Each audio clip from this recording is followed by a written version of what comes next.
उनको साथ देने वाली उनकी धर्मपत्नी सौ अरुणाबाई श्रीपाल जी गंगवाल, इनका भी मैं बहुत बहुत अभिनंदन करता हूँ कि आपने उन्हें इस मार्ग पर चलने के लिए अनुमति प्रदान की, क्योंकि यह मार्ग बहुत कठिन मार्ग है।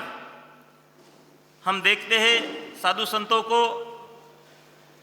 4 महीने चातुर्मास के लिए सिर्फ एक जगह पे रुक सकते हैं, लेकिन बाकी शके काल में उन्हें विहार करना पड़ता है।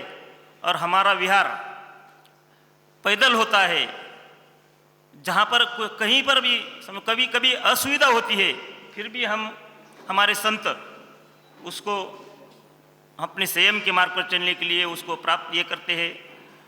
ऐसे हमारे सभी संतों को, यानी हमारे संतों से जो पैदल चलते हैं उनके वजह से भूमि का पवित्र होता है।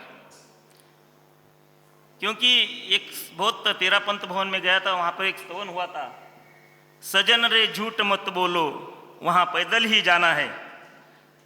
जो मोक्ष का मार्ग उन्होंने चुना है वहाँ पर जो जाना है, तो हमारे संत पैदल चलते हैं, यही हमारी खासियत है। और इनके पैदल, बाकी ये तो विहार की बात हो गई।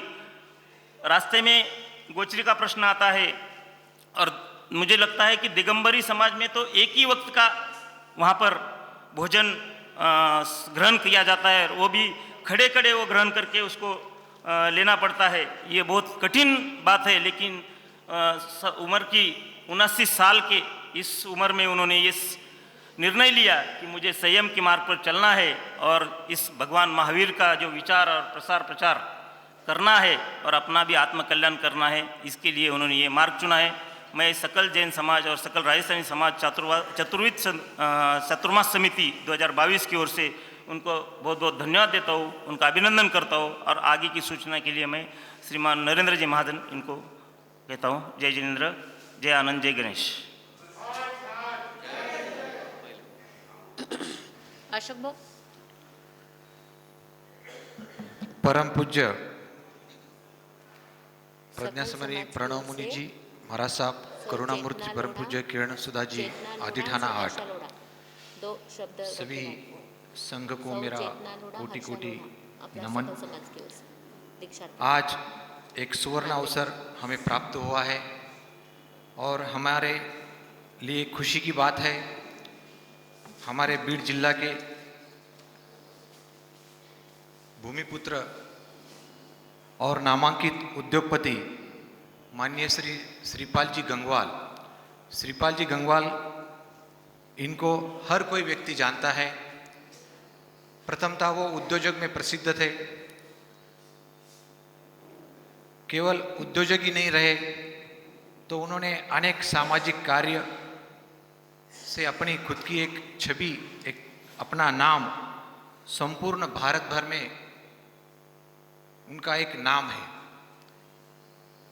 और यह नाम सिर्फ ऐसे नहीं होता है, तो इन्होंने अनेक संतों की सेवा अपने माध्यम से की है। और आज देश के हर राज्य में कहीं पर भी जाओ तो बीड़ की पहचान बोले तो श्रीपाल जी गंगवाल से ही होती है। ऐसा एक हमारा एक सौभाग्य है। और ऐसे श्रीपाल जी गंगवाल जी का दीक्षा कार्यक्रम, जो जैन समाज की सबसे पवित्र पारोधर, पवित्र पुण्य जो क्षेत्र है, वो सिद्ध क्षेत्र, जहाँ से साक्षात 20 तीर्थंकर मोक्ष गए। ऐसे सिद्ध भूमि सम्मेद शिखर जी सिद्ध क्षेत्र पर इनका दीक्षा कार्यक्रम संपन्न होने जा रहा है। और अभी अभी एक 15 जुलाई को जो जगत प्रसिद्ध, विश्व में प्रसिद्ध ऐसा गोमटेश बाहुबली, जहाँ के चारुकीर्ति जी भट्टारक स्वामी, इनके सानिध्य में गोमटेश बाहुबली में इनका एक यथोचित सम्मान और आशीर्वाद उनको वहाँ पर प्रदान हुआ। सभी परिवार वहाँ पर अभी 15 जुलाई को वहाँ गया था और उनको वहाँ पर आशीर्वाद प्राप्त होते हुए वो पुनः यहाँ आए। और अभी श्रीपाल जी का दीक्षार्थी का हर जिले में, हर गांव-गांव में उनका कार्यक्रम संपन्न हो रहा है। उनको लोग शुभकामना, शुभेच्छा दे रहे हैं और हमें भी आज एक सुवर्ण अवसर प्राप्त हुआ है। मैं परम पूज्य प्रज्ञाश्रमी जी, प्रणव मुनि जी महाराज साहब, करुणा मूर्ति परम पूज्य किरण सुधा जी आदि थाना 8, मैं इनसे चरणों में विनंती कराऊंगा। उसके पूर्व हमारे दीक्षार्थी भाई श्रीपाल जी गंगवाल, इन्होंने आपका विहार होते आपने देखा है कि सरस्वती का एक सुंदर मंदिर उन्होंने इस हाईवे के ऊपर वहाँ उनके महावीर नगर में बनाया है और वह उनकी भावना है कि एक सरस्वती की मूर्ति वो आपको प्रदान करना चाहते हैं। प्रथमतः वो आपको सरस्वती की मूर्ति प्रदान कर यह इस कार्यक्रम की शुरुआत करेंगे अभी हम। साथ में परिवार के सुशील जी और ऋषभ जी गंगवाल यह भी आए।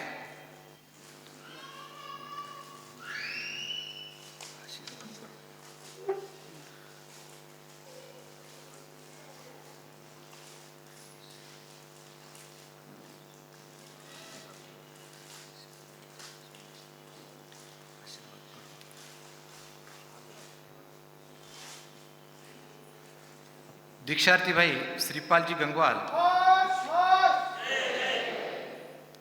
इन्होंने एक सुंदर सा सरस्वती का मंदिर वहाँ पर निर्माण किया है और उनकी बहुत दिनों की यह मनोकामना थी और ये इसके पूर्व ही दीक्षा लेना चाहते थे, लेकिन यह कार्य अधूरा रह जाएगा, इसकी वजह से उन्होंने सरस्वती का मंदिर पूर्णता होते हुए उसका पंचकल्याणी का कार्यक्रम संपन्न होने के पश्चात उन्होंने अपना यह दीक्षा का निर्णय ठान लिया था। मैं परम पूज्य प्रज्ञाश्रमी जी प्रणव मुनि महाराज साहब के विनंती करता हूं कि वह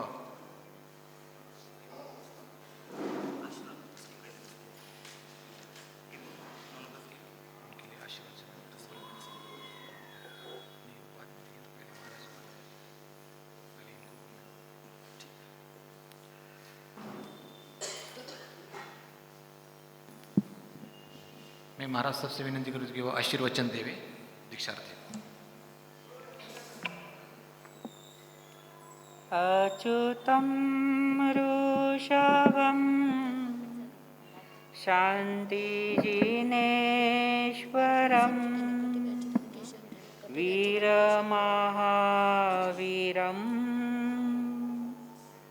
त्रिशलानन्दनं वीरमहावीरं त्रिशलानन्दनं वन्दुत्रिकालं चौबीसं जिनं। सभी गुरु भगवंतों के चरणों में कोटिशाह वंदन। अत्र विराजित भगवती स्वरूपा करुणामूर्ति पूज्या किरण सुधाजी महाराजा तथा सती वृंद का सहर्ष अभिनंदन। आज का जो प्रसंग है वो प्रसंग अध्यात्म का है, आत्मा का उत्थान का है। कहते हैं वीरों की विरासत है दीक्षा, कायरों का काम नहीं दीक्षा। वीरों की विरासत है दीक्षा, कायरों का काम नहीं दीक्षा। दीक्षा खेल नहीं बच्चों का, तेल निकल जाता या अच्छो अच्छो का। इस उम्र में भी इतना बड़ा साहस, जिस उम्र में बेटे के सहारे की ज़रूरत होती है, जिस उम्र में पत्नी के सहारे की ज़रूरत होती है, उस ही उम्र में इन सब का सहारा छोड़कर परमात्मा का सहारा लेना ये वीरों का ही काम है।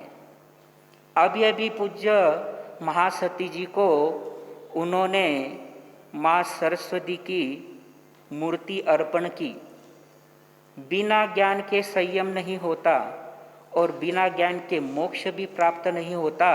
इसलिए कहते हैं चंद्रार्ककोटिघटितो जलदिव्यमूर्ते श्रीचन्द्रिकाकलितनिर्मलशुभ्रगात्रे कामार्चते च कलहंस समाधिरूढे वागीश्वरी प्रतिदिनं मम रक्ष देवी।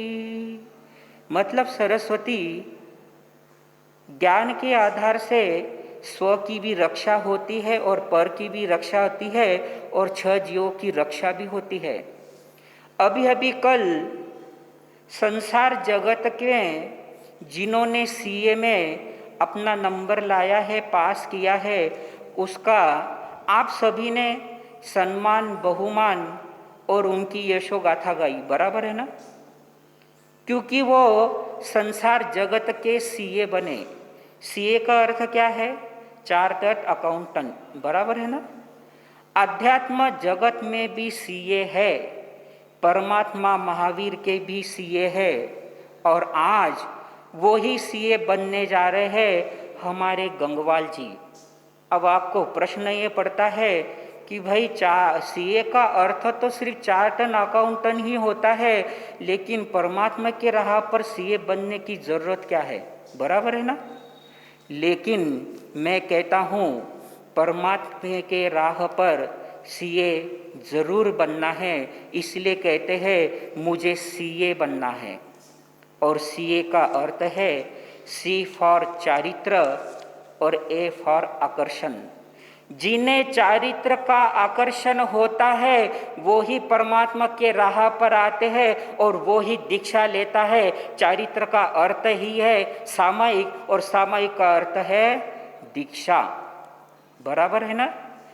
आप संसार जगत में व्यवहार के दृष्टि से सीए बनते हो और वहाँ अध्यात्म जगत में परमात्मा के सीए बने। आपने संसार जगत में व्यवहार का लेखा जोखा जो भी है वो करते हो और हम अध्यात्म जगत में सीए बनकर खुद के कर्मों का, खुद के पापों का लेखा जोखा करते हैं। आज बहुत ही सुवर्ण दिन जिसे हम कहते हैं वो है संसार में अनगिनत आत्माएं जन्म लेती है, आती है, जाती है, उसको महत्व नहीं है।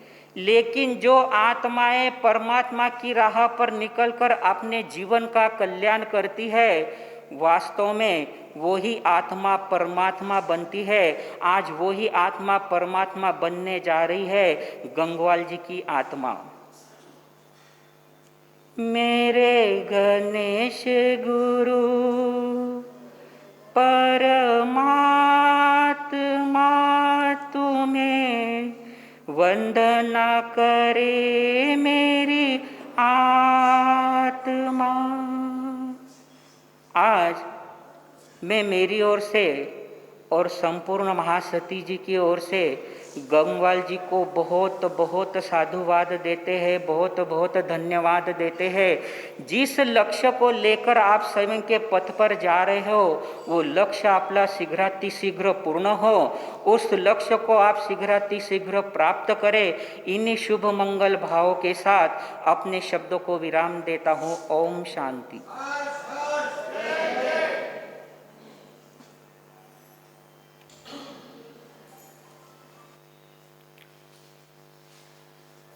महाराज साहब का आशीर्वचन के पश्चात मैं परम पूज्य करुणामूर्ति किरण सुधा जी आदि ठाना महाराज साहब विनंती करता हूँ कि वो आशीर्वचन दें। परम पिता परमात्मा भगवान महावीर के चरणों में वंदन। परम सरदेव पूज्य गुरुदेव एवं गुरुनी मैया के चरणों में वंदन। आज वैराग्य की मार्ग बढ़ने वाले हमारे भाई श्रीपाल जी का स्वागत करने के लिए, अभिनंदन करने के लिए, शुभकामना देने के लिए आए हुए मेरे सौभाग्यशाली पुण्यशाली भाइयों, सुशीलवती माताओं एवं बहनों, बंधुओं, हमारे यहाँ 4 आश्रमों की कल्पना है। भारतीय संस्कृति में 4 आश्रम बताए हैं। पहला आश्रम ब्रह्मचर्य आश्रम, दूसरा आश्रम गृहस्थाश्रम, तीसरा जो आश्रम है वानप्रस्थाश्रम, और चौथा आश्रम कौन सा है? देखिए, 3 आश्रम पार करके चौथे आश्रम की ओर बढ़ने के लिए जा रहे हैं हमारे श्रीपाल जी गंगवाल। बहुत बार उस महावीर नगर में हमें ठहरने का मौका मिला। कोई भी साधु संत आए अग्लान भाव से, बिना किसी पक्षपात के पूरा परिवार सेवा देता है। वास्तव में यही तो जैनत्व की निशानी है, यही हमारा जैनत्व है। बंधु,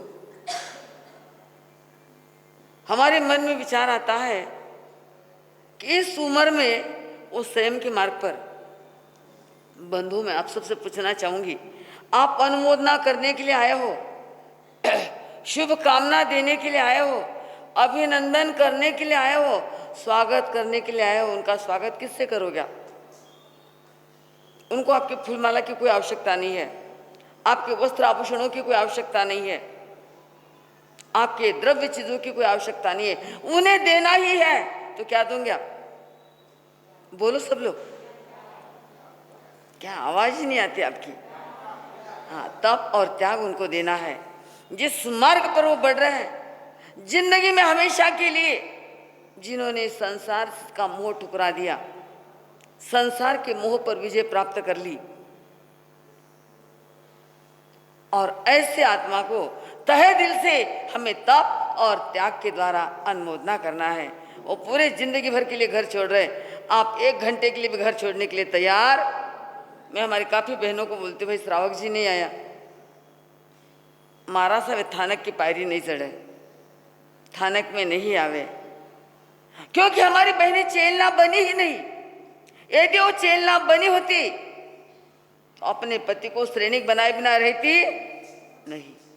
1 घंटे का समय भी हम निकाल नहीं पाते हैं, उसमें भी दुकान का मुंह, परिवार का मुंह हमको सताता है। धन्य है हमारे श्रीपाल भाई गंगवाल को, जिन्होंने अपना पूरा का पूरा जीवन संयम के लिए अर्पित करने के भाव किए हैं। संयम कोई आभूषण नहीं है, संयम कोई आभूषण नहीं है जिसे पेटी में बंद कर ले। संयम कोई आभूषण नहीं है जिसे पेटी में बंद कर ले। संयम कोई शो पीस नहीं है जिसे डाइनिंग रूम में सजा ले। संयम कोई शो पीस नहीं है जिसे डाइनिंग रूम में सजा ले। संयम कोई चेक या टिकट नहीं है। संयम कोई चेक या टिकट नहीं है जिसे बैंक में पास करवा ले। संयम कोई नोटों की गड्डी नहीं है। संयम कोई नोटों की गड्डी नहीं है जिसे तिजोरी में बंद करके रख ले। फिर क्या है संयम? कहिए संयम। संयम सम्यक आचार, सम्यक विचार, शील सदाचार और त्याग वैराग, यही है संयम, जिसमें आत्मा की अक्षय निधि प्राप्त होती है, वो है संयम। मोक्ष के शाश्वत सुख की सिद्धि जहाँ प्राप्त होती है वो है संयम। संस्कारों की ज्योत है संयम। किसकी ज्योत है? संस्कारों की ज्योत है संयम। विनय विवेक का मोती है संयम। विनय और विवेक का मोती है संयम। विषय कषायों से मुक्ति दिलाता है संयम।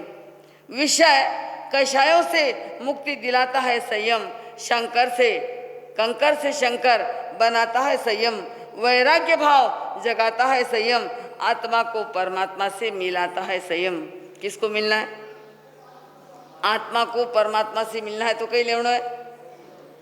शायद श्रीपाल जी को देख के किसी के भाव जगे क्या कि हमें परमात्मा को मिलना है, परमात्मा को पाना है, तो उसके लिए क्या लेना होगा? संयम।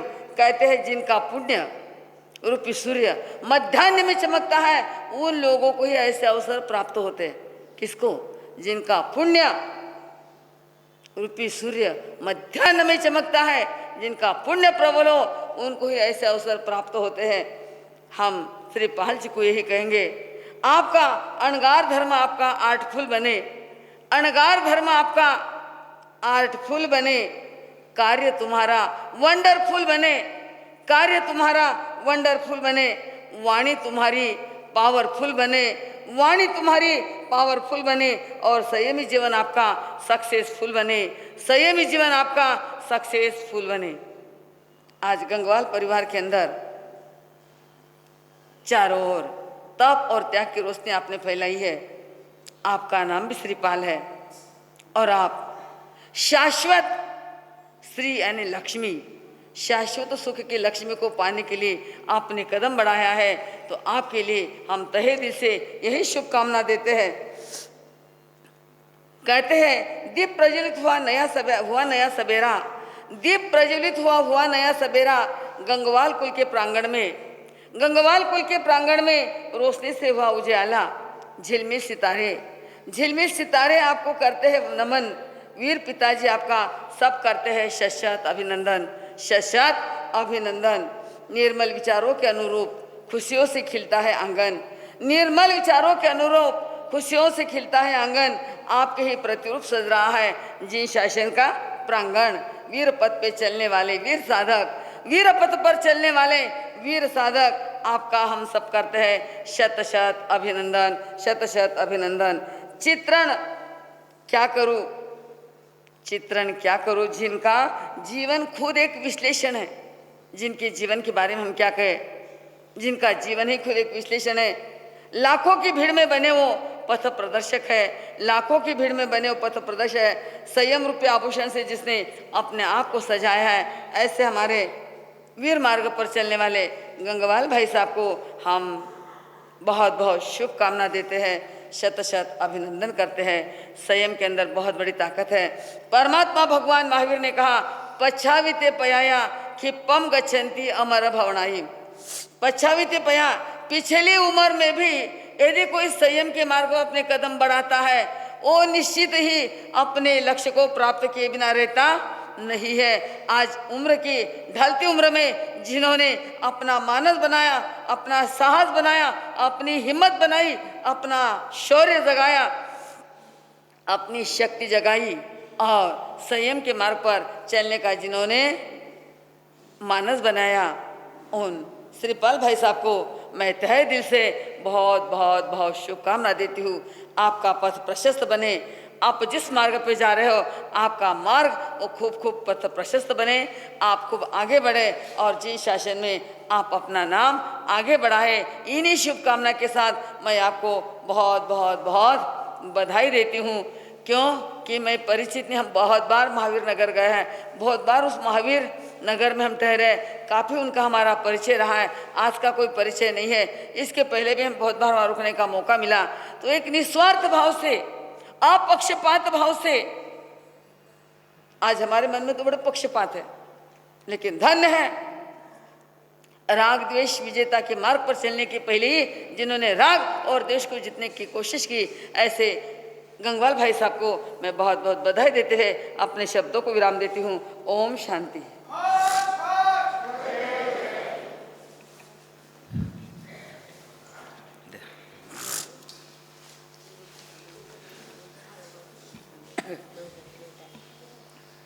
यह बहुत ही शुभ घड़ी और हमारे लिए बहुत ही आनंददायी दिवस कि हम भीड़ वासियों को यह चातुर्मास के अंदर श्रीपाल जी गंगवाल इनका यह दीक्षार्थी का सम्मान करने और गोद भराई करने का हमारे एक सुवर्ण अवसर हमें प्राप्त हुआ है। उसके पूर्व मैं श्रीपाल जी गंगवाल इनके बारे में थोड़ा सा कुछ एक प्रास्ताविक कर रहा हूँ। यह स्वर्गीय दीपचंद जी काका जी गंगवाल इनके सुपुत्र हैं। श्रीपाल जी इनको बाबा जी कहकर पुकारा जाता है उनके घर के अंदर। इनका जन्म 8/7/1943 को हुआ है। यह इनकी मातोश्री का नाम धन्नाबाई और श्रीपाल जी बाबा जी इनके कार्य जो है ये भारत भर में केवल मात्र अपने बीड़ जिले में या महावीर नगर इतना ही न होते हुए भारत भर के देश के जो बड़े बड़े संस्था है उसके ऊपर भी उनका अध्यक्ष पद रह चुके हैं। और जो मंदिर है पांचालेश्वर, ऐसे अनेक क्षेत्र है, अतिशय क्षेत्र, इसके भी वह अध्यक्ष ट्रस्टी है। साथ साथ जो गोमटेश बाहुबली 12 साल में महामस्तक अभिषेक होता है, जिस मूर्ति का अभिषेक 12 साल में एक बार होता है, और भारत भर से सभी आचार्य मुनिगण, आरिका माताजी पैदल विहार करते हुए गोमटेश बाहुबली यात्रा